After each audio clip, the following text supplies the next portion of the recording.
बारामतीमध्ये पुन्हा एकदा शिकाऊ विमान पडलेलं आहे।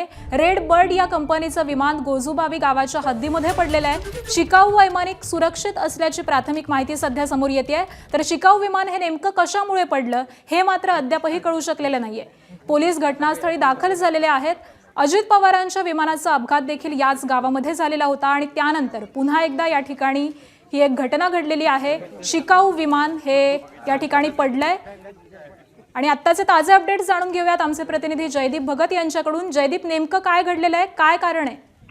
खरं तर आकांक्षा अर्धा तासापूर्वी रेडबर्ड हे या ठिकाणी जे आहे ती प्रशिक्षण संस्था आहे आणि त्याचं विमान जे आहे ते बारामती तालुक्यातल्या गोजुबाबी या ठिकाणी पडलेलं आहे।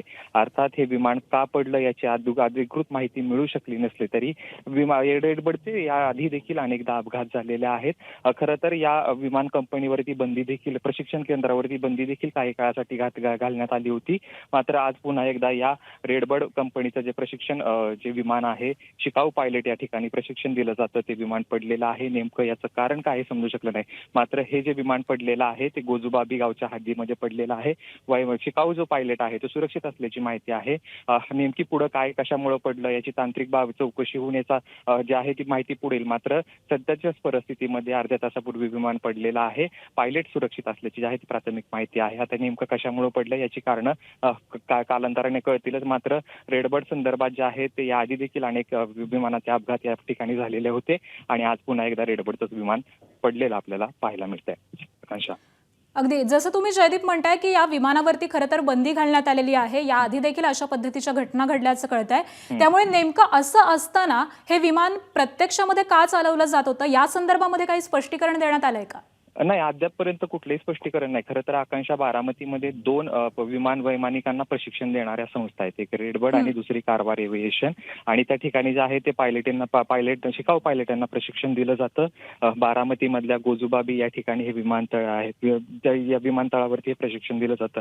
आता त्यातून नेमकं कशामुळे पडलं याआधी देखील याच्यावरती बंदी घालण्यात आली होती। खरं तर अपघात या ठिकाणी झाला होता आणि त्या संदर्भातच आहे ते अनेक तक्रारी देखील केल्या गेल्या होत्या। त्यानंतर जी आहे ती बंदी घालण्यात आली होती, परंतु ही बंदी पुन्हा उठवण्यात आली नाही। पुन्हा एकदा या ठिकाणी प्रशिक्षण केंद्र जे आहे ते सुरू करण्यात आलं होतं। मात्र आता पुन्हा एकदा रेडबर्डचं जे आहे ते विमान पडलेलं आहे। आता नेमकी कारणं काय हे मात्र अद्यापपर्यंत समजू शकलं नाही। अगदी जयदीप, खरं तर तुम्ही म्हणताय तसं पोलीस देखील या दृश्यांमध्ये आपल्याला दिसत आहेत की घटनास्थळी दाखल झालेले आहेत। त्यामुळे कशा पद्धतीने नेमका तपास सुरू आहे, वैमानिकाकडून काही सांगण्यात आलेलं आहे का की नेमकी ही का घटना घडली आहे? खरं तर आकांक्षा, अगदी काही वेळापूर्वी हे विमान पडलेलं आहे, अर्ध्या तासापूर्वी। पायलट सुरक्षित आहे। सुरुवातीला ज्या गोष्टी म्हणजे ज्या पोलीस त्या ठिकाणी पोहोचले आहेत, पोलीस देखील माहिती घेण्याचा प्रयत्न करत आहेत। अद्यापपर्यंत कुठली अधिकृत माहिती समोर आली नाही। कशामुळे हे विमान पडलं याबाबत ते अद्यापही निश्चितता नाही। काय तांत्रिक घोटाळा झाला होता का, वैमानिकाचं संतुलन जे त्याच्यावरचं कंट्रोल होतं ते सुटलं का, हे समजू शकलेलं नाही। पुढच्या काही वेळामध्ये याची माहिती हळूहळू पुढे येईल। अर्ध्या तासापूर्वी घटना घडली आहे, त्याच्यामुळे अद्यापर्यंत कुठल्याही अधिकृत जी आहे ती कुठलीही माहिती समोर आली नाही। ज्यावेळेस ही माहिती येईल त्यावेळेस आपण ही प्रेक्षकांना सांगूयात। ठीक आहे, त्यामुळे अपडेट जाणून घेऊ तुमच्याकडनं जयदीप। तुर्तास धन्यवाद या माहितीसाठी।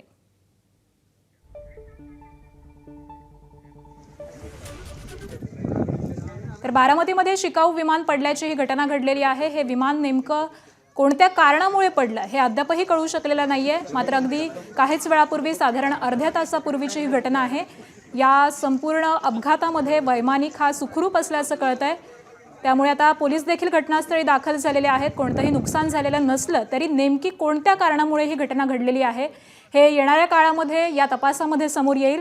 मात्र अशी ही दुसरी घटना याच गावामध्ये घडलेली आहे, ज्या ठिकाणी अजित पवारांचा अपघात झालेला होता त्याच गावाच्या हद्दीमध्ये दुसऱ्यांदा रेडबर्ड कंपनीचं हे विमान पडलंय।